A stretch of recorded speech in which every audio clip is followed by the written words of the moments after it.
राम राम। किसी नगर में एक बहुत बड़ा राजा था। उसने एक साधु से एक प्रश्न पूछा कि हे साधु बाबा, मुझे बताएं कि सबसे बड़ा भगवान कौन सा है। राजा ने बोला, कोई राम जी को पूछता है, कोई कृष्ण जी को पूछता है, कोई शिव जी को पूछता है, कोई हनुमान जी को पूछता है, कोई माता रानी को पूछता है, इन सब में से बड़ा कौन। अब साधु के मन में आया कि इस राजा को मैं क्या समझाऊं। उनको मालूम था कि अगर उत्तर नहीं दूंगा तो इसको क्रोध आएगा और कुछ ना कुछ अहित कर देगा। साधु देवता ने उनको शालिग्राम का एक स्वरूप दिया कि ये सबसे बड़े भगवान हैं। राजा उनको मस्तक पर लगाकर अपने महल में ले गया, उनको स्थापना की, उनकी पूजा अर्चना करने लगा। कुछ दिन बीते, उसने देखा शालिग्राम जी के ऊपर एक चूहा बैठा हुआ प्रसाद खा रहा था। राजा बोला, ये भगवान सबसे बड़ा कैसे हो गया, सबसे शक्तिशाली कैसे हो गया, जब अपने ऊपर बैठे चूहे को भी नहीं हटा सकता। उसने कहा, इस शालिग्राम जी को बाहर करो, आज से चूहे की पूजा की जाएगी। चूहे के लिए सोने का पिंजरा बनवाया गया। चूहे को तरह तरह के पकवान दिए जाते, सुबह शाम उसकी पूजा होने लगी।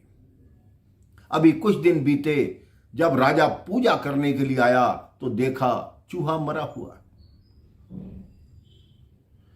उसने पूछा कि ये चूहा कैसे मरा। उन्होंने कहा, जो हमारे महल में बिल्ली घूमती रहती है वो इसके पिंजरे के पास आई, ये डर के मर गया। राजा ने कहा, बिल्ली को लाओ, आज से बिल्ली ही हमारी देवी है, वो चूहे से अधिक शक्तिशाली है। अब बिल्ली देवी की पूजा होने लगी। कुछ दिन बिल्ली देवी की पूजा हुई, अब वो महल में घूमती रहती। एक दिन एक कुत्ता आया, वो जैसे ही भौंका, बिल्ली डरकर भाग गई।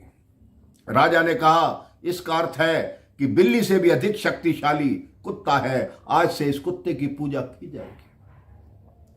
अब उस कुत्ते की पूजा होने लगी। वो महलों में इधर उधर घूमता। एक दिन रानी रसोई में खाना बना रही थी, वो कुत्ता रसोई में चला गया। दास दासियों ने कुछ नहीं कहा, लेकिन रानी ने उसको 2 थप्पड़ लगा दिए। राजा ने देखा, उसने कहा, भगवान मेरे घर में है, सबसे शक्तिशाली मेरे घर में है, मैं ऐसे जगह जगह ढूंढ रहा हूं।